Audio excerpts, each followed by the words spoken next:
Think about it. You work day and night. You wake up early, break a sweat, pour your blood and tears into your job. And at the end of the month, a paycheck hits your account.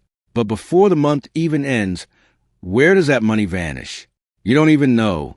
Rent, electricity bills, groceries, hanging out with friends.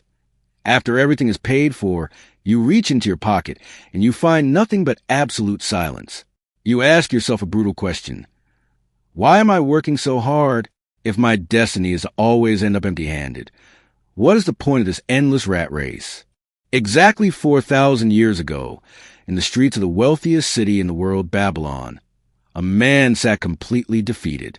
His name was Bansir. Bansir was not a lazy man. He was the finest chariot builder in Babylon. He spent his days carving magnificent chariots from wood and iron. But one evening, he left his work half-finished, climbed onto a high wall, and stared miserably into his empty leather purse. He didn't have a single coin. Just then, his best friend, Kobe, a famous musician, walked up to him. Kobe said, "My friend, why so gloomy? And why is your chariot standing unfinished? There's a grand feast in the city tonight. Lend me a few copper coins so I can attend." Bansir laughed bitterly and said, "Kobe, if I had even a single coin, I wouldn't let it leave my pocket. I am completely baffled. We both work for the wealthiest men in Babylon. I build their chariots. You play music in their palaces. Yet we have nothing to show for ourselves. We are earning just to stay alive. Is this how our entire lives will pass?" My friends, the story of Bansir and Kobe is your story, and my story today. We are all trapped in a financial illusion where we earn, but we never truly become wealthy. Suddenly, Kobe remembered something. He said, "Bansir, we are asking the wrong person. Right here among us is a man who was once as poor as we are, but today he is the richest man in all of Babylon. Even the king borrows gold from him. His name is Arkad. Why don't we go to Arkad and ask him how to build true wealth?"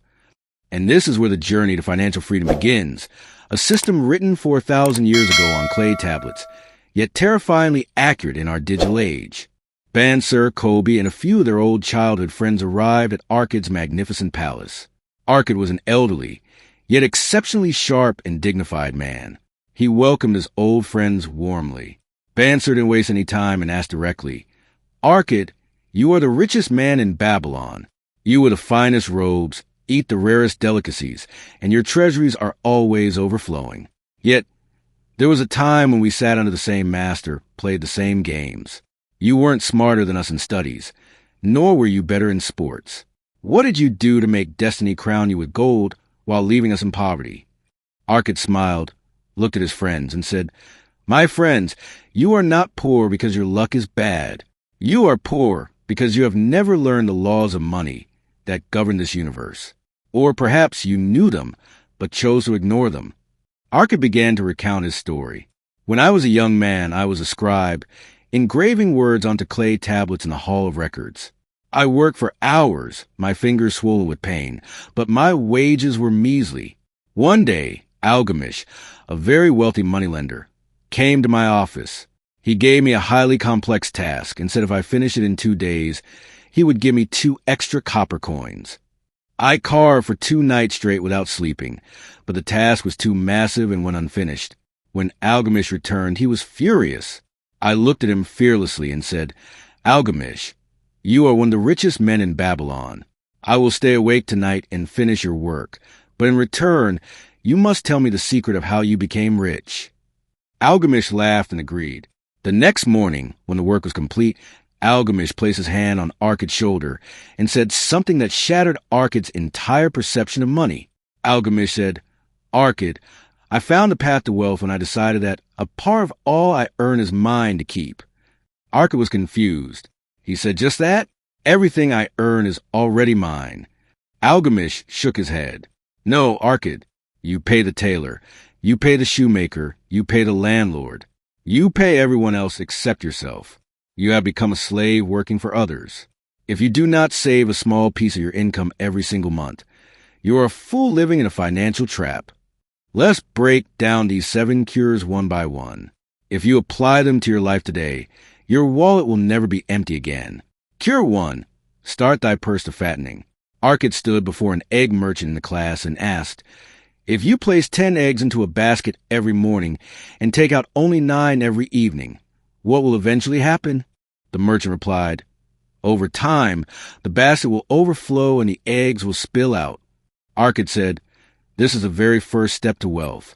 Whatever you earn, whether it's $10,000 or $100, take 10% of it and set aside the moment it hits your hand. To spend that 10% should feel like a sin." What do most people do today? Income minus expense equals savings. They earn, spend on everything they want, and try to save whatever is left over, which is almost always zero. The law of wealth reverses this formula. Income minus savings equals expense. The moment you get paid, pay yourself first. Live on the remaining 90%. You will be astonished to find that your life runs just as smoothly on 90% as it did on 100%. But your treasury will finally begin to grow. Cure 2. Control thy expenditures. A student stood up and said, "Arkad, we do not all earn the same amount. Some earn vastly more, some very little. Yet all of our purses are empty. Why?" Arkad smiled and replied, "Because you confuse your necessary expenses, needs, with your desires, wants. It is a flaw of human nature. As our income rises, our expenses naturally rise to meet them. In the modern world, this is called lifestyle inflation. When you get a raise, you buy a better phone, eat at more expensive restaurants, or buy a bigger car on debt. You convince yourself these are necessary. But in reality, you are just becoming a slave to your impulses. Arkad's advice: list every single expense. Slash the ones that are purely for show. Limit your desires so that your sacred 10% savings is never disturbed. Cure 3. Make thy gold multiply. Arkad said, "Accumulating money in your purse is only the beginning. True wealth is built when that money starts working for you. Money sitting idle in a bank account or a safe is like a lazy worker. Over time, inflation rots its value. You must put your money to work like a laborer." Arkad took his saved coins and invested them where they earned consistent interest. And here is the secret. He took the interest he earned and reinvested that too. Today, we call this the power of compounding. When your money earns money, and that earned money breeds more money, you build an invisible army of financial soldiers that works for you even while you sleep. Cure 4. Guard thy treasure from loss. This remedy is critical for the modern age. Arkad shared a devastating mistake from his youth. After saving his coins diligently for an entire year, he handed his entire life savings to a friend named Asmer, who was a brickmaker. Asmer was traveling across the sea and promised to buy rare jewels at a low price, which they would sell in Babylon for a massive profit. When Algamish found out, he was furious. He yelled, "Arkad, how could you be so foolish? If you want to know about stars, do you go to a butcher? No, you go to an astronomer. Why would you trust a brickmaker with the knowledge of jewels?" Exactly as predicted, the overseas merchants tricked Asmer and sold him worthless pieces of colored glass. Arkad's entire year of hard work vanished instantly. The rule is simple. Never invest your money in a business or scheme you do not understand, and never take investment advice from someone who isn't a proven expert in that specific field. Today, chasing overnight crypto gains, falling for get-rich-quick multi-level marketing schemes, or investing based on a friend's casual tip is equivalent to throwing your gold into a well. First, secure your principal. Cure 5. Make thy dwelling a profitable investment. Arkad believed that every man should own the roof over his head. When you rent a house, you pour a massive chunk of your hard-earned income into the landlord's pocket every single month. Money that will never return to you. But when you own your home, the money you would have paid in rent gradually turns into equity and an asset.